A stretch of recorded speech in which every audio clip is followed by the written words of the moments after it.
ఇంకా ఎన్నికలకు 6 రోజులే ఉంది ఆంధ్రప్రదేశ్లో. ఈ సమయంలో ఏపీ రాజకీయాలే ఒక షేక్ చేసేలా మహాసేన రాజేష్ కీలకమైన ప్రకటన చేశారు. తాను జనసేన పార్టీకి తన మద్దతు ఉపసంహరించుకుంటున్నా అని చెప్పి, జనసేన పార్టీ ఎక్కడైతే పోటీ చేస్తుందో ఆ స్థానాల్లో జనసేన పార్టీని ఓడించడానికి నా సర్వశక్తులు ఒడ్డి కృషి చేస్తా అని చెప్పి సడన్గా మహాసేన రాజేష్ ప్లేట్ ఫిరాయించడం జరిగింది. ఎన్ని రోజులు కూటమిలోనే ఉన్నారు మహాసేన రాజేష్. సడన్గా ఇప్పుడు నేను జనసేన పార్టీకి మాత్రమే మద్దతు ఉపసంహరించుకుంటున్నా, మా అధినేత ఇప్పటికీ చంద్రబాబు నాయుడు అని చెప్తూనే ఇక పవన్ కళ్యాణ్ కంటే వైఎస్ఆర్సీపీ జగనే బెటర్ అని చెప్తున్నారు. ఇంతకుముందు పి గన్నవరం నుంచి తెలుగుదేశం పార్టీ తరపున మహాసేన రాజేష్ టికెట్ ఆశించిన విషయం అందరికీ తెలిసిందే.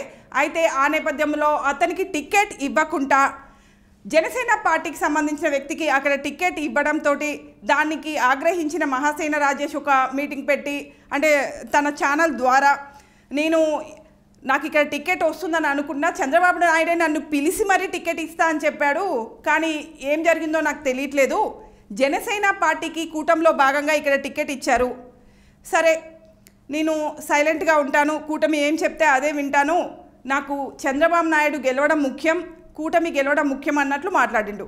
ఆ తర్వాత వెంటనే 4 రోజుల తర్వాత లేదు నేను ఇండిపెండెంట్ క్యాండిడేట్గా పోటీ చేస్తా, మొత్తం 175 స్థానాల్లో కూడా నేను పోటీ చేసి కనీసం 100 మందినైనా గెలిపించుకుంటాను, ఈ 100 మందినైనా గెలిపించుకుంటా అని మళ్ళీ ప్రకటన చేసిండు.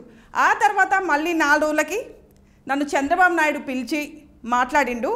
ఇక నేను కన్విన్స్ అయిపోయినా, నేను మళ్ళీ కూటమికి మద్దతు ఇస్తున్నా, నేను పవన్ కళ్యాణ్కి కూడా మద్దతు ఇస్తా, కూటమి తరపున నేను ప్రచారం చేస్తా అని చెప్పిండు.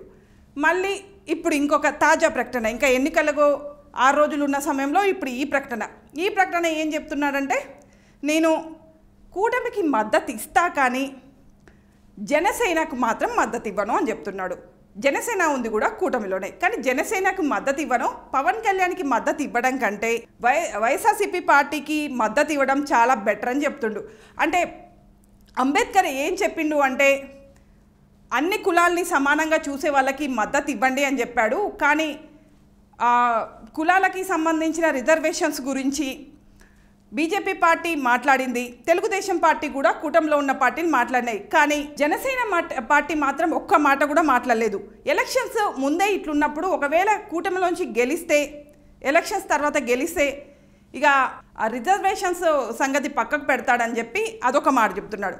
ఇంకో మాట ఏం చెప్తున్నాడంటే, పి గన్నవరానికి వెళ్ళినప్పుడు ఈ జనసేన పార్టీ తరపున ప్రచారానికి పవన్ కళ్యాణ్ వచ్చినప్పుడు ఆ సమయంలో నన్ను పిలవలేదు, అందరినీ పిలిచి నన్ను మాత్రం ప్రచారానికి దూరంగా పెట్టాడు, ఇది ఒకటి.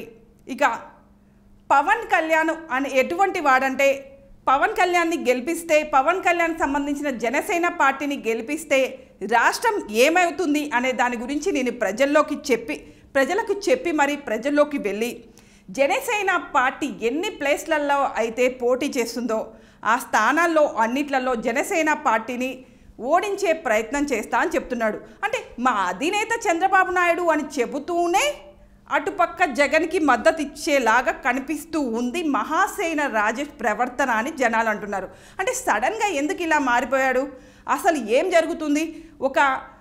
ఇంకా ఏమంటున్నాడంటే, నాయకులకు నిలకడ లేని ప్రవర్తనతో ఉన్నప్పుడు మేము కూడా నిలకడ లేకుండా మా ఇష్టం వచ్చినట్లు ప్రవర్తించవచ్చు అని ఆయన చెప్తున్నారు.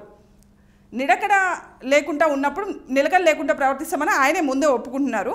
ఎందుకు ఇలా ప్రవర్తిస్తున్నారు? ఎలక్షన్ల దగ్గరకు వచ్చిన సమయంలో ఇక నిన్న జగన్ మాట్లాడిన మాట కూడా వినొచ్చు. ఎలక్షన్ల మూమెంట్లో అసలు ఏం జరుగుతుంది ఏపీ రాజకీయాలు ఏమవుతున్నాయనే నాకు తెలవట్లేదు అని చెప్తుంది. ఇది కూడా ఒక ఉదాహరణగా చెప్పొచ్చు. ఏం జరుగుతుంది అసలు? మహాసేన రాజేష్ తిరిగి మళ్ళీ వైఎస్ఆర్సీపీలోకి వెళ్ళే అవకాశం ఏమైనా కనిపిస్తుందా? మహాసేన రాజేష్ అత్యవసరంగా ఇట్లా తన లైవ్ ఇవ్వడం గురించి మీరేమనుకుంటున్నారు?